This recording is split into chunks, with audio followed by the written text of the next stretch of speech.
Poverty is not a condition of the pocket. It is a condition of the mind. Napoleon Hill, most people will never be poor by circumstance. They will be poor by agreement. Not an agreement they sign with ink, but one they absorbed in silence. Passed down in side glances, in warnings, in whispered fears. You shouldn't want too much. Money doesn't grow on trees. Be grateful for what you have. Don't be greedy. Don't dream too big. Who do you think you are? They don't hear it anymore, but it plays beneath everything. And the tragedy? They believe it was their idea. Napoleon Hill tried to warn us. In Think and Grow Rich, he mapped the architecture of abundance. But in Outwitting the Devil, he revealed something darker. Most people have already been hypnotized into failure before they've even begun. They live in what he called drift, an unconscious life, waiting for permission, approval, clarity, waiting for a sign that never comes, following rules that were never written by them. Mental poverty is the true epidemic. Not a lack of intelligence, not a lack of ambition, but a silent inheritance of smallness, guilt, and fear. Worn like skin, passed like a curse. But listen closely. You were not born to repeat the emotional poverty of those who came before you. You were not born to decorate a cage and call it a life. And if you found this message, it means something ancient in you refuses to stay asleep. Today, we are not chasing money. We are reclaiming the inner architecture that makes wealth inevitable. We are not motivating the outer man. We are releasing the code already buried inside him. Because the world has lied to you about who you are, and now it's time you remembered. Not with fire, but with clarity, with power, with choice. Welcome to the war behind your thoughts. Welcome to the escape no one talks about. Welcome to the end of mental poverty, starting now. You were born whole, but the world handed you a mirror, cracked, fogged, tilted just enough to distort your reflection.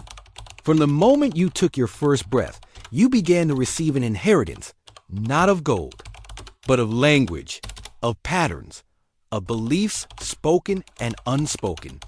You were taught not with wisdom, but with worry. And while your hands were still too small to hold anything, your mind began to carry the weight of mental poverty. It did not come as violence. It came as love twisted by fear. Your parents did not mean to pass it down.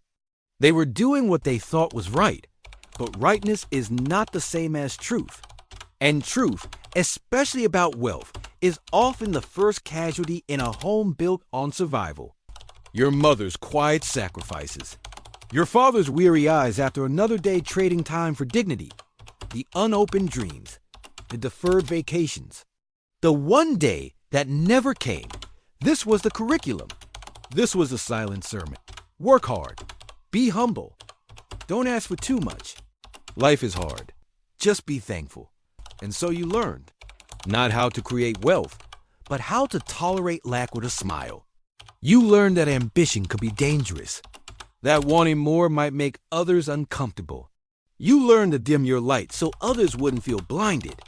All while something in you, something ancient and unbreakable, screamed for more. Not for greed, but for growth. Not for status, but for self-respect. But by then, the code had already been installed. You inherited the look that money gives people when it's missing. Tight shoulders, furrowed brows, the side that escapes without permission. You inherited the tone that enters the home when bills are due. You inherited the timing, always just too late to invest, too early to quit, too soon to dream. This is mental poverty, a spiritual inheritance of scarcity, not just about dollars, but about identity. It whispers, you're not the kind of person who gets rich. People like us work hard and get by. Be careful. Don't risk too much. Stay safe. Stay small. Read that again. Because that voice isn't yours. It's a ghost. A mental parasite passed from generation to generation. Invisible, but loud. Napoleon Hill saw it clearly. He knew that before you ever build a fortune, you must confront the emotional inheritance you never consented to. In Outwitting the Devil, he exposed it. He described how institutions, schools, churches, even families, accidentally or deliberately install the virus of limitation, and then shame you for dreaming too loudly. Imagine a vault, massive, ancient, sealed tight. Inside it, your birthright, power, purpose, provision. But every time you get close, a voice stops you. You're not ready. You don't deserve that. Who do you think you are? That's the inheritance. Not locked doors, but a trained fear of trying to handle. Mental poverty is not just the absence of money. It's the presence of mental rules that keep you in emotional debt. You've met people who are rich in numbers, but poor in mind. They hoard, they fear, they perform for applause. But inside, they are still broke. Still waiting for permission to feel worthy. And you've met people with little, who carry themselves with royalty. Not because they pretend, but because they never agreed to inherit the lie. So here's the question. What have you inherited that is not yours to keep? What rules have you memorized that were built for someone else's survival, not your success? What patterns play out in your spending, your working, your dreaming, that were written by people who were afraid to live? Mental poverty doesn't scream. It whispers. It says, be realistic. It says, don't rock the boat. It says, if you fail, you'll prove them right. But here's the truth. Every powerful life is a betrayal of mental poverty. Every legacy begins with someone who says, this ends with me. Not in anger, but in awareness. Not in rebellion, but in redirection. And that's why you're here. Because the whisper is growing louder. Not the whisper of fear, but of freedom. And it's asking you to trace the map of your mind, to find the places you've been programmed, conditioned, silenced. It's asking you to stand in front of the rusted mirror, to see clearly, perhaps for the first time, that the reflection was never broken, only the glass. You are not lacking. You are not behind. You are not the echo of a fearful past.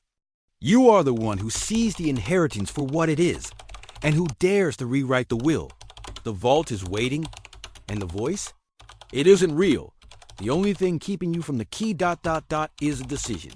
And now the door begins to move. There's a particular kind of poverty that doesn't look like suffering. It doesn't live in abandoned houses or empty wallets. It lives in calendars filled with obligations, in jobs that pay just enough, in smiles that don't quite reach the eyes. This is the poverty that society rewards, the one wrapped in comfort, disguised as responsibility, and paraded as success. It's not material lack. It's the death of desire. This is what they sold you, a life that is good enough, a decent job, a stable income, a few paid vacations, a modest home with a mortgage that lasts 30 years, a plan so airtight that your dreams can't breathe inside it. You were trained to trade vision for safety, to choose predictability over possibility, and to call it wisdom. But here's the question no one dares to ask. Good enough for who? For the version of you that's scared to fail. For the people who told you not to reach too high. For a system that survives on your silent obedience. Napoleon Hill warned us.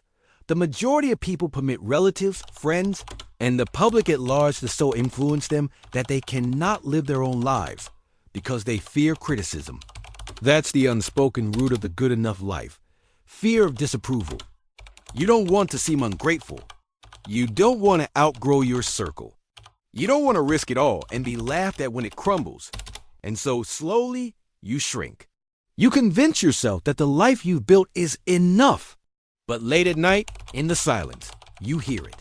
A faint knocking from a version of you that never accepted the compromise. That knock is truth. It's the realization that good enough is the final layer of mental poverty. It's not about whether you can pay the bills. It's about whether you still feel alive in the process. Picture this, a golden cage, spacious, comfortable, well decorated. Inside it, a lion sits. He is fed, protected, admired, but his roar is gone. His instincts dulled, his soul sedated. That lion is not suffering. He is comfortable, but he is not free. That's the lie, that freedom is dangerous and security is the goal. But what if the opposite is true?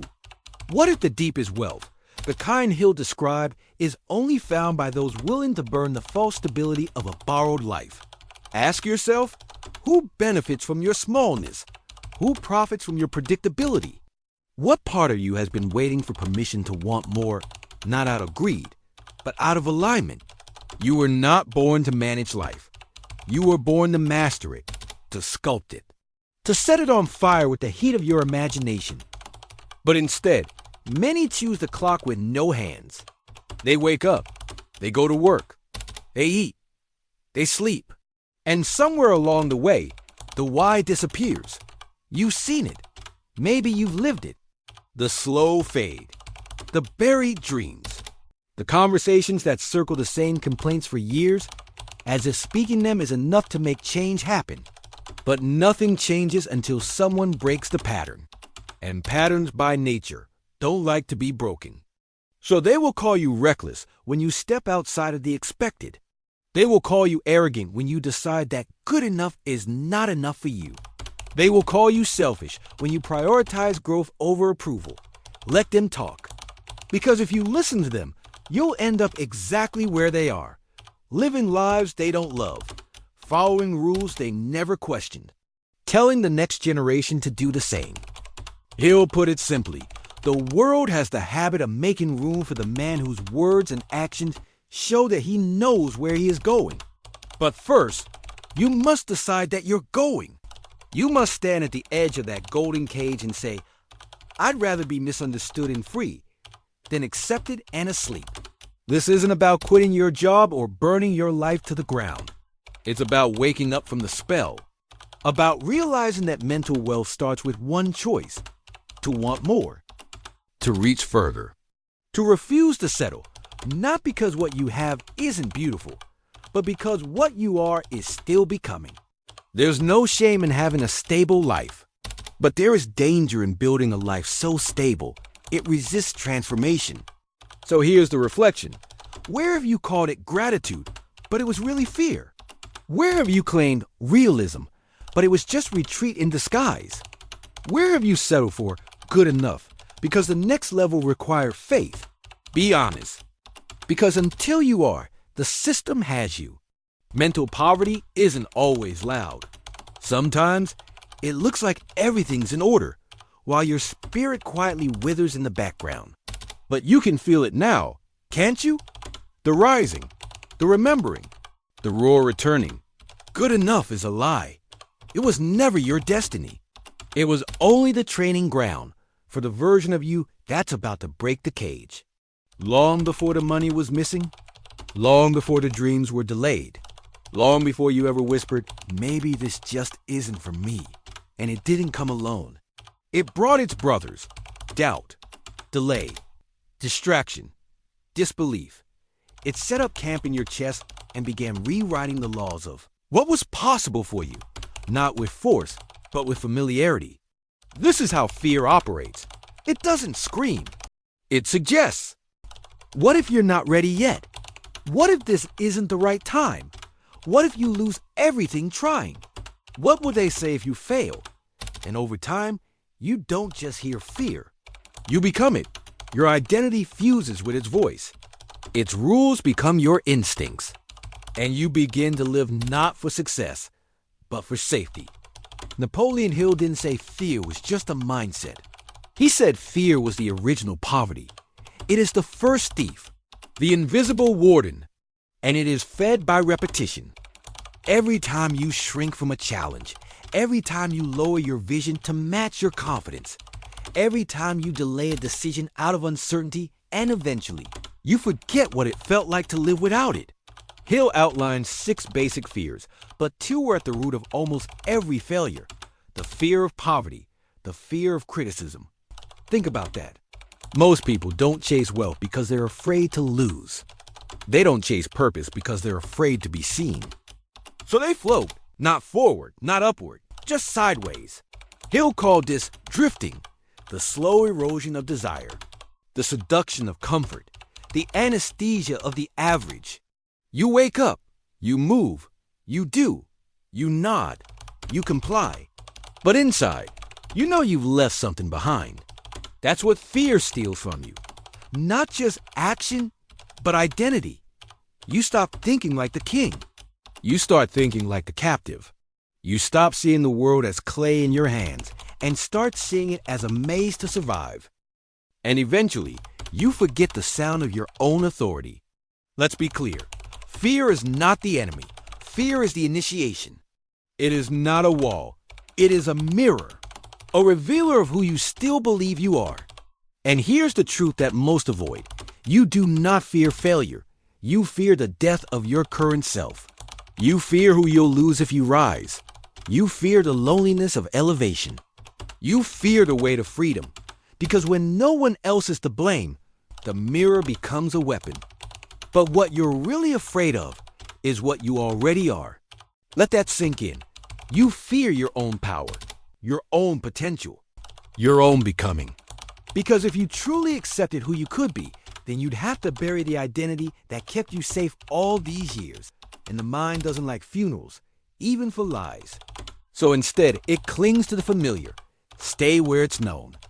Do what feels rational. Play it smart. Don't rock the boat. But no empire was ever built on smart. No kingdom was ever carved from comfort. Wealth, true wealth, begins with confrontation. You must go to the place where your fear lives, not to fight it, but to see it. Look it in the face. Ask it, what part of me are you protecting? What lie have I believed to keep you alive? Who would I become if I no longer needed you? This is not a motivational moment. This is a metamorphosis. Because once you see fear clearly, it begins to dissolve. It loses its mask. Its spell breaks. And something ancient begins to wake up in you. The throne you abandoned, the voice you silenced. The inner architect with dust on his hands, waiting for your command. It's about using it. Fear is not a stop sign. It's a signal. The louder it screams, the closer you are to a gate. And gates only open when walked through. So here's the question. What have you not done because of fear? What conversation have you avoided? What decision have you delayed? What calling have you dimmed? Now ask, what is that delay costing you? Emotionally, spiritually, financially? You think fear keeps you safe, but what it really does is keep you small. You think you're being careful, but what you're really doing is starving your future. And that future, he's waiting. She's watching. They're still calling. And maybe it's time you finally answered. Because fear can only enslave the man who forgets he's the king. Step forward. Not with the absence of fear, but with the presence of power. By now, you've seen it. The poverty wasn't in your wallet. It was in your wiring. And if it was built, it can be rebuilt. This is where most turn back. Because it's easier to blame the world than to excavate your own blueprint. Easier to wait for a rescue than to become the one who rebuilds the ruins. But not you. You've come too far to pretend you don't see the cracks in the foundation. Not of hype, but of architecture. Not of slogans, but of structure. You were programmed to survive. Now you must reprogram to build. Imagine a cathedral, long buried beneath rubble. Columns fallen, walls cracked, stained glass shattered. But beneath the dust, the design remains. The blueprint is still there, waiting. That cathedral is your mind. And the time to rebuild is now. The first stone you lay is identity. This is not about affirmations. This is not about fake it till you make it. This is about truth. Remember, you don't attract what you want. You attract what you are. And what you are is the root system of all your outcomes. So the real question is not, how do I make more money? It's, who must I become so that wealth is inevitable? Napoleon Hill called this the definite chief aim. A clear, unwavering vision of who you intend to be, not just what you wish to have.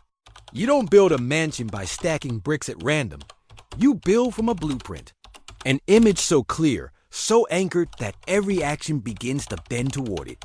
Your current identity was built through repetition. So it must be recoded the same way. Hill called it autosuggestion, feeding the subconscious mind a new image with such frequency and emotion that it begins to believe it's already true. Not someday. Now, close your eyes. Picture it, the wealth version of you. How do they stand? Speak? Walk? Breathe? What decisions do they no longer debate? This isn't fantasy. This is the emotional rehearsal of destiny. You must feel it before you see it. And that feeling must become your compass. The second pillar is discipline. You don't need more motivation. You need more structure. Not the rigid kind, the liberating kind. Discipline is how you prove to yourself that you are who you say you are. It's not punishment. It's precision. It's waking up when you said you would.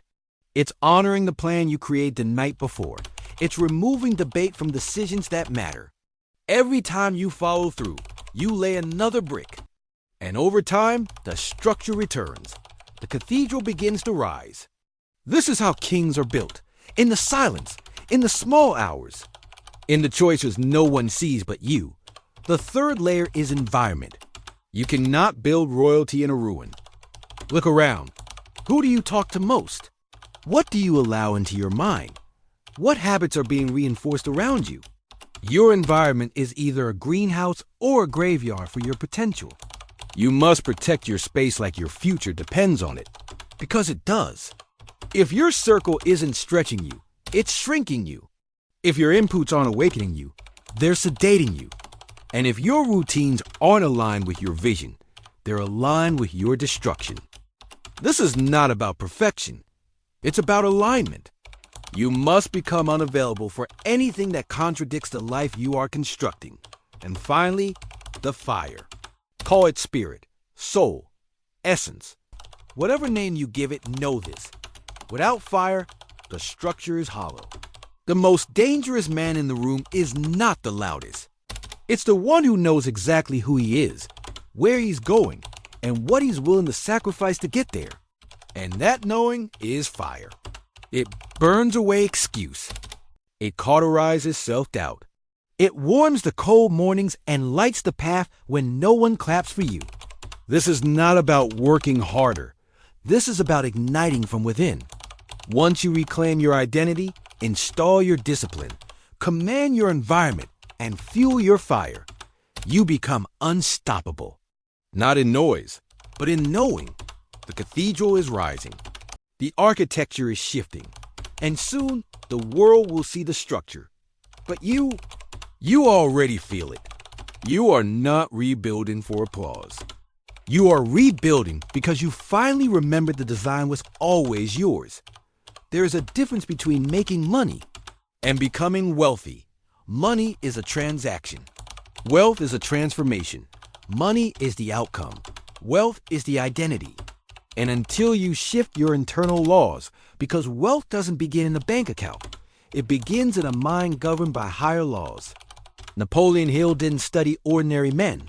He studied titans, inventors, empires, builders of the invisible made visible. And what he discovered was this. Every man who built something eternal, the masses wait for wealth to arrive before they feel worthy. But the wealthy, they feel worthy, and then wealth arrives. It's not magic. It's law. Let's break them open now. Law number 1. Definiteness of purpose. Hill wrote, there is one quality which one must possess to win, and that is definiteness of purpose, the knowledge of what one wants, and a burning desire to possess it. This isn't a wish. It's a decision. A command issued to the universe and backed by identity, action, and belief. Until you know exactly what you want, with no apology, no blur, no negotiation, you will default to survival. You will float. You will adapt. You will drift. But the wealthy? They build a singular direction. And then they bend time, energy, and strategy to that direction. Ask yourself, what is your definite purpose? Not someday? Now. If it's not written down, spoken aloud, and embedded into your daily rhythm, you don't have a purpose. You have a preference. Law number 2. faith in the unseen. Before anything appears, it must be believed. Hill defined faith as the ability to emotionally feel the outcome before it arrives. This isn't blind optimism. It's mental alchemy. The poor wait for evidence. The wealthy become the evidence. You will never receive what you're not emotionally prepared to steward. And emotion is the signal. Faith is the frequency of wealth. When you believe without proof, you activate the current. You align with the unseen, and the unseen begins to shape what is seen. The world will call it luck. You will know it was law. Law number 3, autosuggestion, mental rewiring. You are always hypnotizing yourself. The question is, with what? Autosuggestion is the daily discipline of embedding new beliefs into the subconscious. This is not positive thinking. This is conscious programming. The poor rehearse fear. I hope this works. I don't want to lose. What if I fail? The wealthy rehearse truth. It is already mine. I am already chosen. The door is already open. If you knew the power of your inner dialogue, you would script it like sacred code. And that's what it is. Because whatever is repeated becomes remembered. And whatever is remembered becomes reality. Law number 4. The mastermind principle: no one rises alone. And no one escapes the influence of their circle. Hill described the mastermind as a sacred alliance, a group of aligned minds united in purpose, vibrating on the same frequency. This is not networking. This is energetic multiplication. One mind can build. 2 aligned minds can move the world. Look at your environment. Are you surrounded by expansion or by excuses? Wealth consciousness is contagious, but so is poverty. Protect your frequency. And if no one around you is thinking bigger, law number 5, decision indecision is the language of the poor. Wealth moves with clarity. Hill studied the richest men in history and found one thing in common. They made decisions quickly and changed them slowly. Why? Because wealth doesn't come from hesitation. It comes from inner certainty. Not all decisions will be perfect. But indecision is always destructive. Make the call. Burn the bridge. Move. Life will adjust to your level of command. Law number 6. Persistence. When others stop, the wealthy continue. When doors close, they look for windows. When windows are sealed, they build new blueprints. Wealth doesn't test your passion. It tests your persistence. It asks, will you keep showing up when no one claps?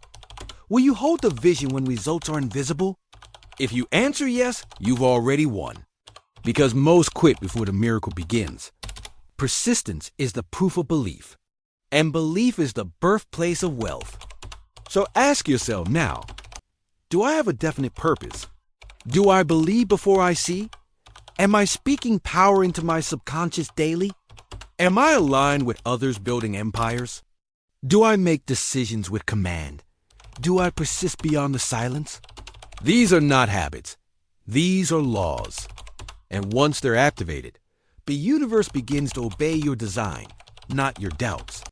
This is wealth consciousness, not chasing money, but becoming the person who money has no choice but to follow. The king has returned, and the crown was always within. Somewhere along the path, they told you to wait. Wait until you're more prepared. Wait until you're less afraid. Wait until someone else goes first. And so you waited.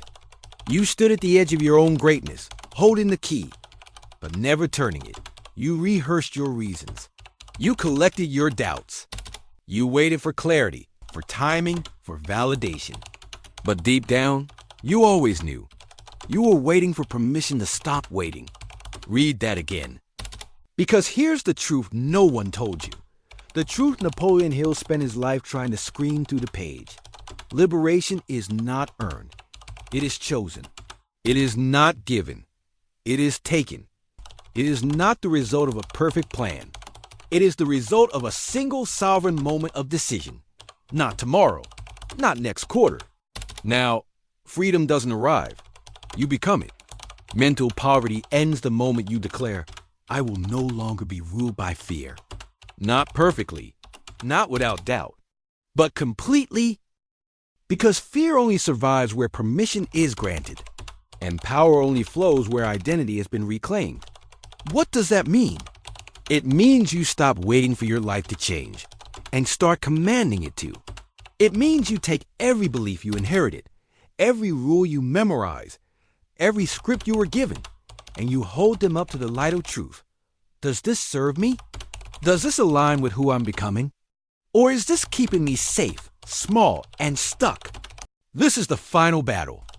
Not against the world, not against others, but against the version of you that forgot who you are. The drifter, the doubter, the apologizer, the almost. You've entertained that self long enough. You've fed it with delay, comfort, and compromise. But you are not here to coast.